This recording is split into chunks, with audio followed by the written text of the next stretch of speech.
अस्सलाम वालेकुम। उम्मीद करते हैं तो भाई बहन सारे ठीक ठाक होंगे। तो आज हम गांव में जो बना रही हैं, हमारे गांव में जो बनते हैं किस तरीके से मिट्टी से बनते हैं। क्या बनती है? हम बना रहे हैं चूल्हा जिसपे रोटी हम पकाते हैं। हम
ये हमने बना दिया है चूल्हे पे जो रोटी हम पकाते हैं। गांव में हमारा यही होता है बनाने के लिए।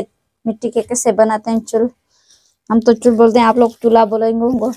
इससे हम बनाते हैं। मतलब उर्दू स्पीकिंग के लोग बहुत सारे चूल्हा बोलते हैं, मगर हम इसमें क्या बोलते हैं? चूल। चूल। ये आगे का सीन तूने क्या बनाया? ये लकड़ियां डालने के लिए? हाँ ना, लकड़ियां होगा ना, आग यहाँ ही होगा ना, बाहर नहीं निकलेगा। सही सही सही। तो मतलब जो देख रहे हैं वीडियो, तो उनको हम गुजारिश करेंगे कि हमारा चैनल सब्सक्राइब करें और इसी तरीके से वीडियो देख के क्या करें, बना सकते हैं। बना सकते हैं।